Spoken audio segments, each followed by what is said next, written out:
తండ్రి అయిన దేవునికి మహిమ కలుగునుగాక. ప్రభువైన యేసుక్రీస్తు నామములో చేరువచ్చిన మీ అందరికీ నా హృదయపూర్వక వందనాలు తెలియజేస్తున్నాను. నేటి పాఠ్యాంశముగా కీర్తన గ్రంథము 139వ అధ్యాయము 23-24 వచనాలు ఆఖరి భాగాన్ని మనం చదువుకుందాం. కీర్తన గ్రంథము 139వ అధ్యాయము 23-24 వచనాలు. దేవా, నన్ను పరిశోధించి నా హృదయమును తెలుసుకునుము, నన్ను పరీక్షించి నా ఆలోచనలను తెలుసుకునుము.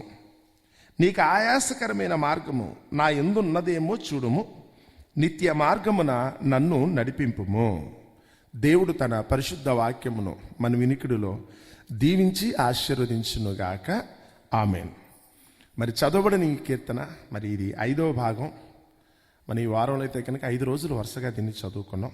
ఒక్కొక్క వచనం ఇంపార్టెంట్ ఏదైతే ఉందో వాటిలో. మరి ఈరోజు మనం చదువుకున్నది కీర్తనలో ఆఖరి భాగం. దావీదు గారి యొక్క ఉద్దేశం ఒకటే, దేవునికి తెలియకుండా మనం ఏదైనా పొరపాట్లు చేస్తే తద్వారా మనం శిక్ష అనుభవించవలసి వస్తుంది. దేవుడు చూడడేమో అనుకోవటం మూర్ఖత్వం, అమాయకత్వం, అజ్ఞానం. దేవుడు అన్నిటినీ పరిశీలిస్తున్నాడు.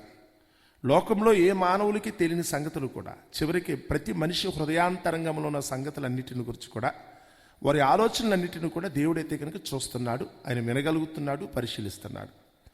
కాబట్టి దేవునికి మరుగైనది ఏదీ లేదు.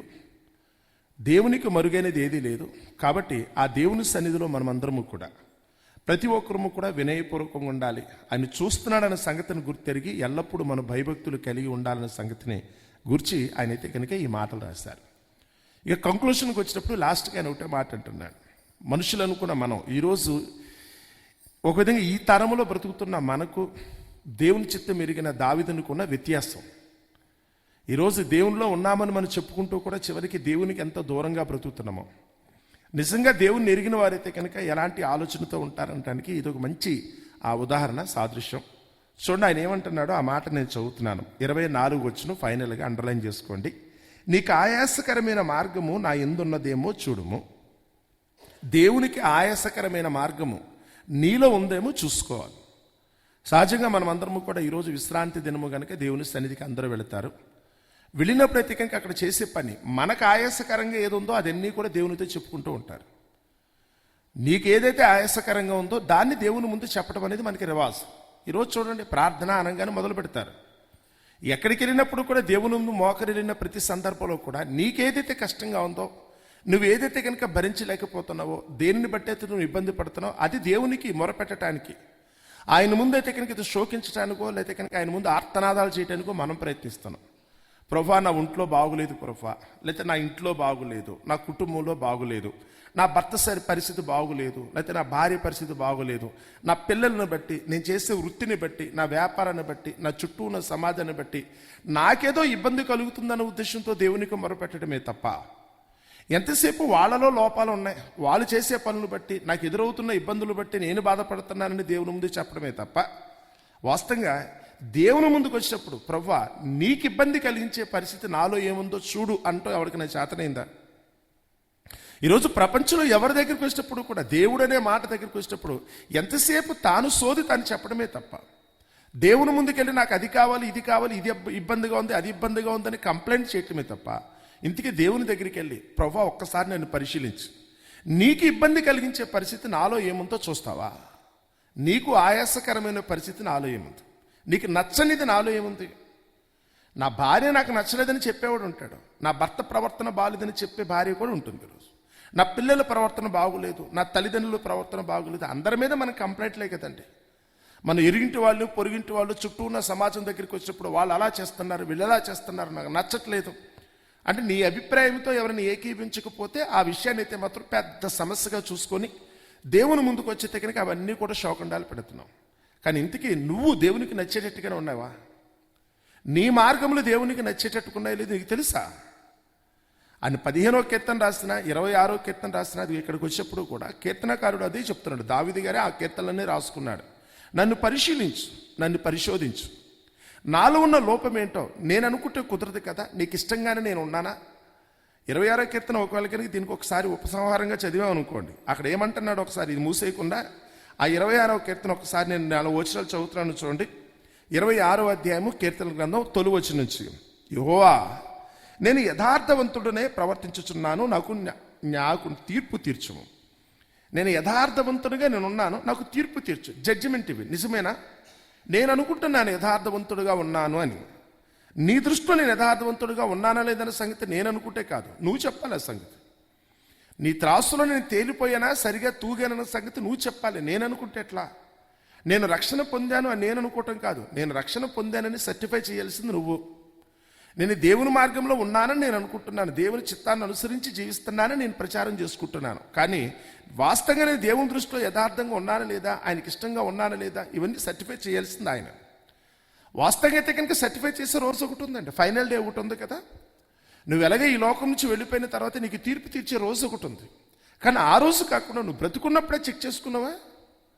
అక్కడికి వెళ్ళిన తర్వాత చూద్దామని కాకుండా ముందుగానే దేవుని దృష్టిలోకి వచ్చి, ప్రభా నువ్వు ఏదైతే కోరుకున్నామో, నీదేదైతే కనుక నియమ నిబంధనలు ఉన్నావో దానికి తగినట్టుగా నేను బ్రతుకుతున్నానన్న సంగతి ఎప్పుడైనా చెక్ చేసుకున్నారా?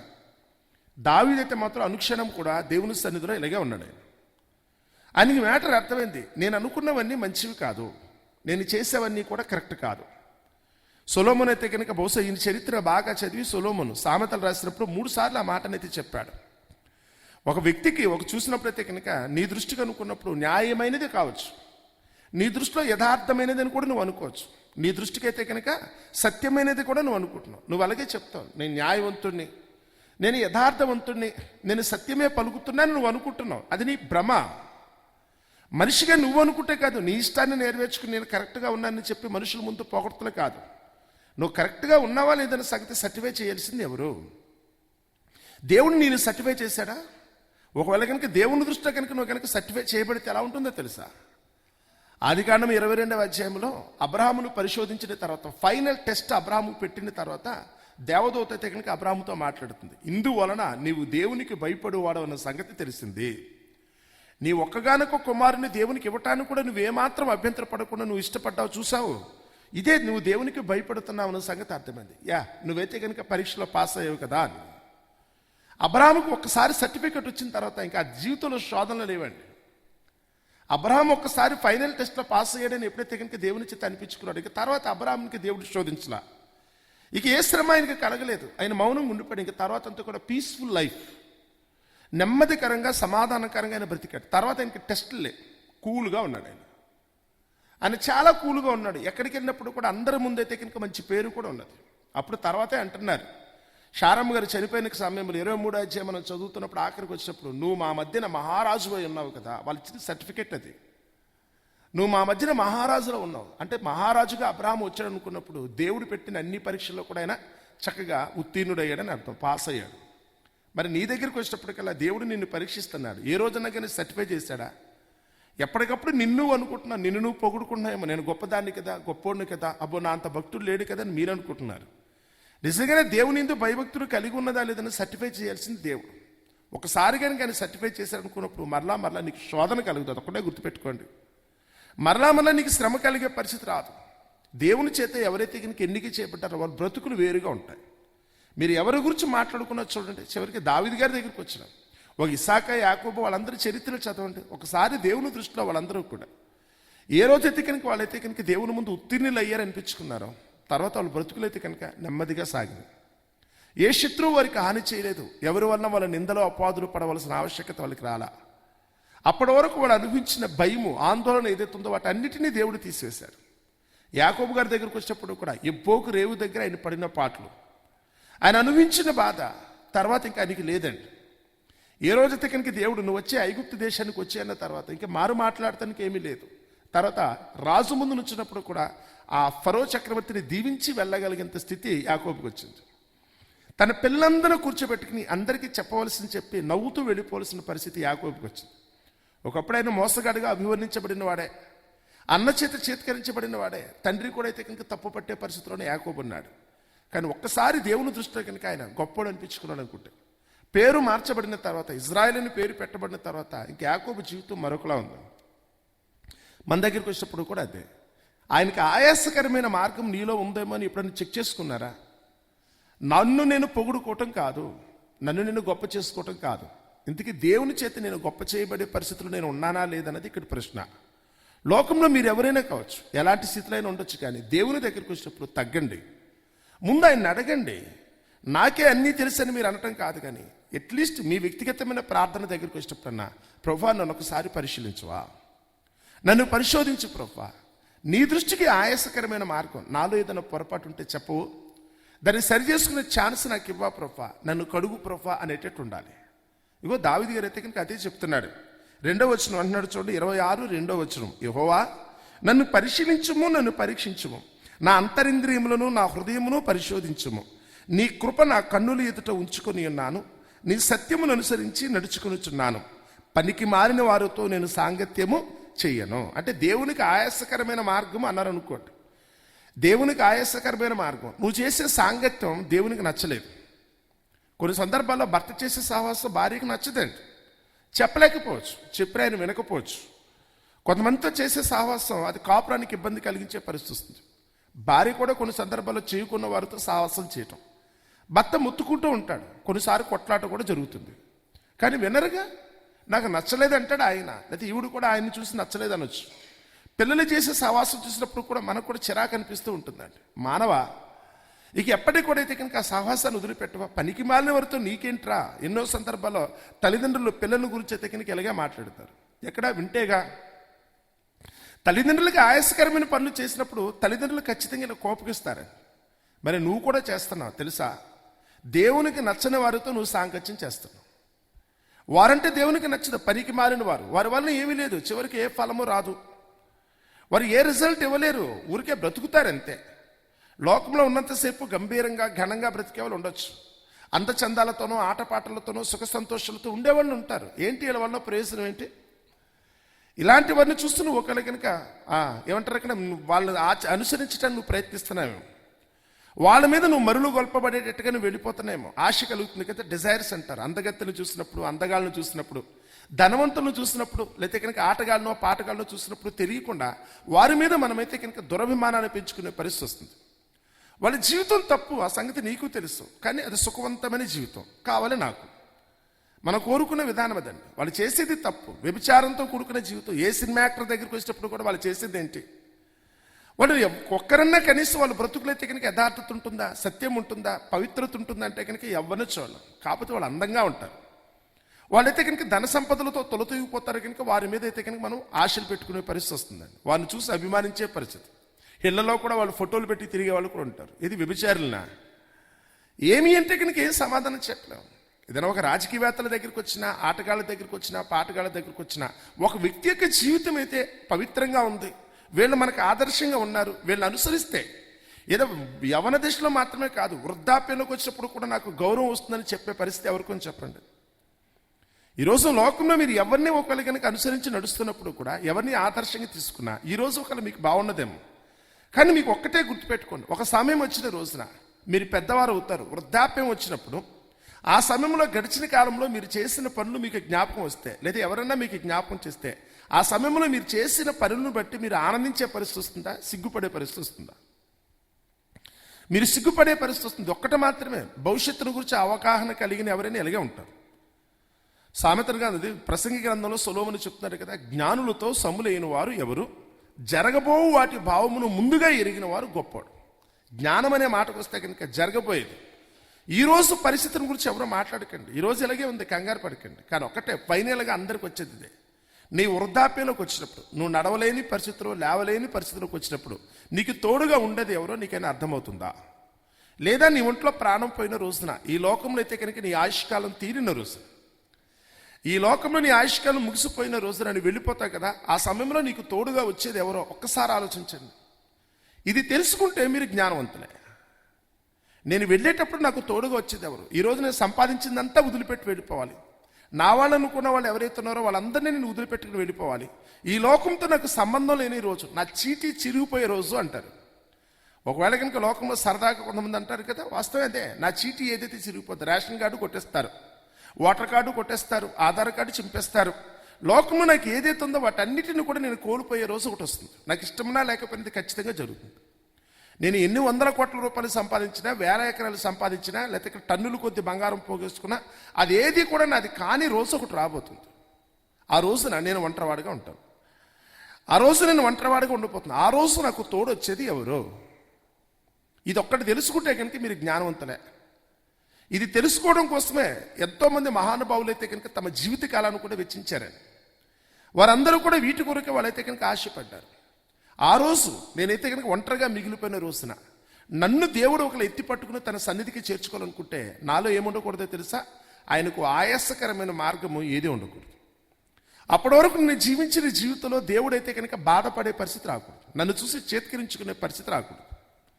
నన్ను చూసి సంతోషంగా అయితే కనుక ఆయన తన సన్నిధికి తీసుకెళ్లే పరిస్థితి రావాలి. ఇదే దావీదు కోరుకున్నాడు. ఒక్కసారి పరిశీలించవా? నువ్వు కోరుకున్నట్టుగా నేను ఉండాలనుకుంటే, నీకు ఆయాసకరమైన పని నేనేం చేయకుండా అనుకుంటే, మొట్టమొదట నేను పనికి మాలిన వారితో సాంగత్యము చెయ్యను, వేషధారులతో పొందు చెయ్యను, దుష్టుల సంఘము నాకు అసహ్యం. సంఘమే, నువ్వు ఏ సంఘం అనుకున్నా పర్వాలేదు. అది రిక్షా కార్మికుల సంఘం అంటావా, లేకపోతే కనుక వ్యాపారవేత్తల సంగతం అంటావా, లేకపోతే మరొకటి అనుకుంటావా, చివరికి వస్తే కనుక దేవుని పేరు మీద కూడా ఈరోజు సంఘమే ఉంది. కానీ ఇంతకీ ఆ సంఘములో ఎవరున్నారు? దేవునికి ఇష్టలు అనుకున్న పరిశుద్ధులు పవిత్రులు అక్కడ ఉన్నారా? లేకపోతే దుష్టులు అక్కడ కూర్చుని ఇది కూడా సంఘం అని చెప్తున్నారా? ఆ దుష్టుల గురించి ఆలోచిస్తే కనుక కీర్తనకారుడే అదే చెప్తున్నాడు. దావీదు గారి తొలి కీర్తనలోనే మాట అంటున్నాడు, దుష్టులు ఆలోచన చొప్పున నడవకండి. ఇలాంటి దుష్టులు ఈరోజు మనకు ఆలోచన చెప్పేవాళ్ళగా ఉంటున్నారు. వాళ్ళు చెప్పే ఆలోచన మన మేలుక కీడుక. వాళ్ళు చెప్పిన ఆలోచనను బట్టి నన్ను జీవిస్తే కనుక నిన్ను చూసి దేవుడు సంతోషిస్తాడా, దుఃఖపడతాడా? ఈరోజు సంఘాల పేరుతోనో నువ్వు సహవాసాలకు వెళుతున్నారు కదా, ఈరోజు మీరు ప్రార్థనకి వెళ్ళే పరిస్థితులు అక్కడ ఉన్నది ఎవరు? నిన్ను సరైన మార్గంలో నడిపించేవాళ్ళు అక్కడ ఉన్నారా? నీతో కలిసి ఆ దేవాతి దేవుని అయితే కనుక మహిమపరిచేటట్టుగా, నీతో కలిసి పరలోకమున్న దేవుడిని అయితే కనుక సంతోషపెట్టే పరిస్థితి అక్కడ ఉందా? కలహాలతోనో, లేకపోతే కనుక గొడవలతోనో, లేకపోతే కనుక అక్కడ ధనాపేక్షతోనో, లేకపోతే ఎదుటివారి అయితే కనుక అసూయ ఈర్ష్య ద్వేషాలతో ఉన్నవాళ్ళు అక్కడ ఉన్నారా? నీకు నచ్చలేదు ప్రభు అనుకుంటే కనుక ఆ దుష్టుల సంఘాన్ని నేను అసహించుకుంటాను. అది పేరుకు సంఘమే కావచ్చు, కానీ అక్కడ దేవుడు లేకపోతే, ఆయన చిత్తమే కనుక అక్కడ నెరవేరకపోతే నేను మాత్రం అక్కడికి వెళ్ళను. ఆ దుష్టుల సంఘము నాకు అసహ్యం, భక్తిహీనులతో సాంగత్యము చేయను. ఎంతగా అనుకున్నప్పుడు నిర్దోషినని నా చేతులు కడుక్కుంటాను. ఒకవేళ దేవుని దృష్టిలో కనుక నేను ఆయాసకరంగా ఉండకూడదు అనుకుంటే ఎప్పటికప్పుడు నీకు నువ్వు అనుకోవాలి, నేను నిర్దోషిని ప్రభా, ఈ విషయంలో నాకు సంబంధం లేదు. నేను వారి దగ్గరికి వెళ్ళను. వాళ్ళు రక్తము చిందించుటకు వారి పాదములు పరిగెట్టే పరిస్థితిలో నేను ఎందుకు పరిగెడతాను? వారు నోటి నిండుగా కపటం పెట్టుకుని మాట్లాడుతున్నారు కదా, వారి పెదవుల కింద సర్ప విషయం ఉన్నది, నేను ఎందుకు వెళ్తాను అక్కడికి? నాకు తేలిక అక్కడ ఉంటే ఉండుండొచ్చు, కానీ నాకు విషయం అర్థమైంది, ఈరోజు నేను దూరంగా ఉంటాను కదా అని. అందుకని ఈరోజు మీరు దేవుని సన్నిధికి వెళుతున్నారు అనుకున్నప్పుడు అడగండి దేవుని ముందు, ప్రభువా నాలో నీకు ఆయాసకరమైన మార్గం ఏమైనా ఉన్నదా, ఒకసారి చెప్తావా? నేను ఉన్న స్థలం కరెక్టేనా? నేను వెళుతున్న సంఘము కరెక్టేనా? నేను వింటున్న మాటలు కరెక్టేనా? నన్ను నడిపిస్తున్న వ్యక్తులు అయితే కనుక పరిశుద్ధంగానే ఉన్నారా? వాళ్ళు చెప్పే మాటను బట్టి నేను వెళితే నా త్రోవ చివరికి పరలోకానికి చేరేటట్టుగానే ఉన్నదా? ఒకసారి నాకైతే కనుక సహాయం చేయవా? నన్నైతే కనుక నిత్యము నీ నీతి మార్గంలో నన్ను నడిపించవా ప్రభువా? ఇదండి ఆ కీర్తనకారుడు అయితే కనుక ఆ కీర్తన ముగించుకునేటప్పుడు ఆయన చేస్తున్న ప్రార్థన. ఒకసారి ఒకసారి చదువుతున్నాను చూడండి, ఆయన ఎందుకు ఆ కీర్తనలు రాసుకున్నాడో, చివరికి ముగింపాలు ఇంటికి ఇచ్చాడో మరలా నేను చదువుతున్నాను. నా ప్రవర్తన ఎలా ఉన్నదో, ఎందుకంటే కనుక నేను పనికి మాలిన వారి దగ్గరికి వెళ్ళను అని నేను ఖచ్చితంగా ఎందుకు చెప్తున్నాడు? 21వ వచనం చదువుతున్నాను, 139వ కీర్తన 21వ వచనం. యెహోవా నిన్ను ద్వేషించు వారిని నేనును ద్వేషించుచున్నాను కదా. ఎవరైతే కనుక దేవుని ద్వేషించే పరిస్థితిలో, దేవుని మార్గాలకైతే కనుక వాళ్ళు అనుకూలంగా కాకుండా వ్యతిరేకించేవాళ్ళు భక్తిహీనులుగా ఈరోజు లోకంలో బ్రతుకుతున్నారు. నీ కుటుంబంలోనే ఉన్నారు, నువ్వు కాపురం కూడా వాళ్ళతోనే చేస్తున్నావు. ఈరోజు నీ చుట్టూ ఉన్న సహవాసాలు కూడా అలాంటి వాళ్ళేమో. నువ్వు లోకంలోకి వెళ్ళినప్పటికీ కనుక ఎవరి దగ్గరికి వెళ్ళి ఎవరి ముందు నువ్వు కూర్చుంటున్నావు ఒకసారి చూసుకో. దేవుని ద్వేషించే వారితో నాకేంటి పని? వారు ఎవరైనా కావచ్చు, భుక్తి కోసమా? ఆ పూట భోజనం కోసం దేవుని ద్వేషించే వారి దగ్గరికి నేను చేయి చాపుతున్నానా? నా అవసరం తీర్చడం కోసమైతే కనుక వాళ్ళు నేను బ్రతిమలాడుకునే పరిస్థితి వచ్చిందా? అవసరం లేదు. నాకు భోజనం లేకపోయినా పర్వాలేదు, నా లోకంలో అయితే నా రోజు గడవకపోయినా పర్వాలేదు, కానీ దేవునికి నచ్చిన వారి దగ్గరికి వెళ్ళి చేయి చాచాల్సిన పరిస్థితి మాత్రం నాకు రాకూడదు. నేను చాచను కూడా. ఇది ఇక్కడ పలుకుతున్న కఠినమైన మాటలు ఎలా ఉన్నాయో చూడండి. అక్కడ నిన్ను ద్వేషించు వారిని నేనును ద్వేషించుచున్నాను కదా, నీ మీదకి లేచి వారిని నేను అసహించుకొనుచున్నాను కదా, వారి యందు నాకు పూర్ణ ద్వేషం కలదు. దేవుని ఎవరైతే ద్వేషిస్తున్నారో నేను వారిని కూడా ఎలా ద్వేషిస్తానో తెలుసా? పూర్ణంగా. వారు మొహం చూడడానికి కూడా నేను ఇష్టపడను. దేవుని చూడడానికి ఎవరైతే ఇష్టపడలేదో నేను కూడా వారిని చూడను కదా. ఉందా మీకు అది? ఈరోజు దేవుడే లోకం అన్నట్టుగా తిరుగుతున్నారు. పైగా దేవుని దగ్గరికి వచ్చి మాత్రం ఎంతో కన్నీటితో భక్తి ప్రవాహం అయితే కనుక పొంగిపోతోంది. ఎవరికి కావాలి ఇదంతా? ముందు దేవుని ముందు నువ్వు నిలబడాలనుకున్నా, ఆయనకి ఇష్టడుగా ఉండాలనుకున్నా, ముందు ఆయనకి నచ్చని పని నువ్వు చేయకూడదు. ఆయనకి నచ్చని ఆలోచన నీలోకి రాకూడదు. అది నువ్వు తినేదనుకున్నా, త్రాగేదనుకున్నా, నువ్వు చేసే సహవాసం అనుకున్నా, నువ్వు పలికే పలుకుల దగ్గరికి వచ్చినప్పుడు కూడా ప్రతి దానిని దేవుడు పరిశీలిస్తున్నాడు. నువ్వు ఎక్కడ కూర్చున్నావో, ఎక్కడి నుంచి లేచి వెళ్ళిపోతున్నావు నీకు తెలుసు. నీ నడక నీకు తెలుసు, నీ పడక కూడా నీకు తెలుసు. ఒకవేళ కనుక దేవుని చిత్తానికి తగినట్టుగా ఎవరైతే ఉన్నారో వారిని గురించి దేవుడు ఆలోచించే విధానానికి, దేవుణ్ణే ద్వేషించే వారి ఎడల దేవుడు చూసే విధానానికి చాలా తేడా ఉంటుంది. నన్ను పరిశీలించు ప్రభు అంటే కనుక నీ బ్రతికేంటో ఎవరికి వాళ్ళు చూసుకోండి. ఇందులో ఎవరో వచ్చేస్తే కనుక నీకు తీర్పులు చెప్పరు, నీ రిమార్క్స్ ఎవరో చెప్పరు. నీకు నీవనే ఏకపక్షంగా నువ్వే మాట్లాడుకో. నేను ఉన్నది ఎవరితో, నేను ఎవరితో మాట్లాడుతున్నాను, ఎవరితో కాపురం చేస్తున్నాను, ఎవరి మధ్య నేను నివసిస్తున్నాను, నేను ఏం చేయకుండా పనులు చేస్తున్నాను, చేసే పనిని బట్టి ఈరోజు నాకు కలుగుతున్నది ఏంటి? నన్ను చూసిన దేవుడు నా ఎందైతే కనుక ఆనందించేటట్టుగా ఉన్నాడా, నన్ను చూసి దుఃఖపడేటట్టు ఉన్నాడా? నన్ను చూసి ఆనందిస్తాడా, దుఃఖపడతాడా? కిందకు వచ్చినప్పుడు అన్నాడు, నన్ను పరీక్షించి నా ఆలోచనలను తెలుసుకున్నాము, నీకు ఆయాసకరమైన మార్గము నా ఎందు ఉన్నదేమో చూడము. ఆలోచనలు పరిశీలిస్తాడట. నువ్వు చెయ్యక్కర్లేదు, నీ తలంపు అంతదొక్కటి చాలు. నీ ఊహ ఏమొస్తుంది? ఇక్కడ కూర్చుని మీరందరూ ఒక్కసారి ఆలోచించండి. మీ ఊహలు ఎలా ఉన్నాయి, మీ ఉద్దేశాలు ఎలా ఉన్నాయి? మనకి పరిస్థితులు బాగోలేక వాటిని కనుక నెరవేర్చుకోలేకపోతున్నామే కానీ వాస్తవంగా మీకే కనుక పరిస్థితి అనుకూలిస్తే ఎవరో దేవుని సన్నిధిలో ఉండరు. గతి లేకే ఒక విధంగా లోకంలో మనకైతే అవకాశం లేక ఈరోజు దేవుని సన్నిధికి వచ్చేవాళ్ళు ఎక్కువ. ఒకవేళ మీకే అవకాశం ఉంటే కనుక ఈరోజు దేవుని ముందు నిలబడే పరిస్థితి ఉంటుందా అంటే చాలా మందికి 99% మంది ఫెయిల్ అయిపోతారు కదా. నీ ఆలోచన కూడా అక్కడ అడుగుతున్నాడు. నన్ను పరిశీలించి నా ఆలోచన ఏంటి ఒక్కసారి చూడు ప్రభువా. అది నీకు ఆయాసకరంగా ఉందా లేదా సంతోషకరంగా ఉందా? నన్ను చూసి నువ్వు దుఃఖపడే పరిస్థితిలో ఉన్నావా, నన్ను చూసి సంతోషించే పరిస్థితిలో ఉన్నావా? రెండే ఛాన్స్. నిన్ను చూసినప్పుడు నీ వ్యక్తిగత జీవితం అందరి ముందు కనపడేది కాదు. నీ పర్సనల్ లైఫ్ దగ్గరికి వచ్చినప్పుడు ఆ పర్సనల్ లైఫ్ దేవునికి అనుకూలంగా ఉందా, దేవునికి విరోధంగా ఉన్నదా? ఈరోజు మీరు దేవుని సన్నిధికి వెళ్ళినప్పుడు ఎలాగే చూసుకోండి. వెళ్లే ముందు కూడా ఆలోచించుకోండి. వ్యర్థంగా వెళితే ఏంటి ప్రయోజనం ఉంది? మీరు పనికిమాలిన చెత్తలాగా వెళ్తే కనుక చెత్తలాగానే తిరిగి వస్తారు. ఒకవేళ మీరు కడుక్కోవడానికి మీరు ఇష్టపడితే, దేవుణ్ణి కనుక మీ హృదయంలో ప్రతిష్ఠించుకోవడానికి ఇష్టపడితే, ఆ దేవుని సన్నిధిలో మీరు పొందబోయే ఆ రక్షణను బట్టం, ఆయన అనుగ్రహించి ఆశీర్వచనాన్ని బట్టి కనుక మీరు నిజంగా ఆనందించాలనుకున్నప్పుడు వెళ్ళవలసిన విధంగా వెళ్ళండి, యథార్థంగా వెళ్ళండి, పరిపూర్ణమైన నమ్మకంతో దేవుని సన్నిధికి వెళ్ళండి. మీ నోటి వెంట వచ్చేది కూడా ఎల్లప్పుడూ కూడా పూర్తిగా అయితే కనుక అది సత్యముగా నిజంగా ఉండటానికైతే ప్రయత్నించండి. ఒకవేళ దేవుని చిత్తానికి తగినట్టుగా మనం లేకపోతే మీరు ఎన్ని చేసినా, మీరు ఎన్ని విధాలుగా ప్రయత్నాలు చేసినా అవేవి కూడా దేవుని ముందు మాత్రం చెల్లుబాటు కావండి. మనుషులు మనమైతే కనుక చెప్పేది ఒకటి చేసేది ఒకటి అనుకుని మోసం చేయొచ్చు. కానీ దేవుని దగ్గరికి వచ్చినప్పుడు నీ హృదయ అంతరంగాన్ని కూడా ఆయన చదివినవాడు. ఎవరెవరిని తన దగ్గర ఉంచుకోవాలో, ఎవరెవరిని తన సన్నిధిలోంచి త్రోసివేయాలో ఒక లెక్క ఉంది ఆయనకి. ఆయన ముందు మనమైతే కనుక వేషాలు వేసినప్పుడు కూడా వేషధారణతో ఉన్నా కానీ అది సాధ్యమే పని కాదు. కాబట్టి అలాంటి స్థితిలో మనం ఉండేవారంగా కాకుండా ఎవరికి వాళ్ళు ఒక్కటే అనుకోండి, దేవునికి ఆయాసకరమైన పని నేను చేస్తున్నానా? ఎంతగా అంటే కనుక చేయటమే కాదు, నా ఆలోచనలు అలా ఉన్నదా? ఎవరిని గురించి నేను చెడుగా ఆలోచిస్తున్నానా, కీడు కలిగించాలని కోరుకుంటున్నానా, ఒక వ్యక్తిని చూసి నేను అసూయ పడుతున్నానా, ఈర్ష్య పడుతున్నానా, లేదా హృదయపూర్వకంగా అందరినీ ప్రేమిస్తున్నానా? చెక్ చేయండి. మీకు మీరు అనుకోండి. ఆ మాత్రం జ్ఞానం మీకు లేదా? ప్రతి ఒక్కరికి తగిన జ్ఞానం ఉందండి. నరులకు దేవుడు శాశ్వత కాల జ్ఞానమును వారు హృదయంలో పెట్టారు కదా అని. తెలియక మాత్రం కాదండి, అన్నీ ఉండి పరిస్థితులు అనుకూలించక మీరు తప్పులు చేయొచ్చు. కానీ విషయం తెలిసిన తర్వాతనే కానీ ఈరోజు ఆ దేవుని ముందు మనం ఎలా నిలబడాలో, ఏ విధంగా ఎతికనికి ఆయన తన కృపను ఆయన మనం పొందుకోవాలో ప్రతి ఒక్కరు కూడా చక్కగా ఆలోచించుకుని ఆ దేవుని సన్నిధిలో వినయంగా వినమ్రతతో ఆయన సన్నిధికి చేరటానికి, ఆయన కృపను బట్టి ఆనందించడానికి, దేవుడు మన యందు సంతోషించేట్టుగా మన ప్రవర్తన మార్చుకోవటానికి మనందరం ప్రయత్నిద్దాం. అట్టి కృప దేవుడు మనందరికీ దయచేయునుగాక. ఆమెన్.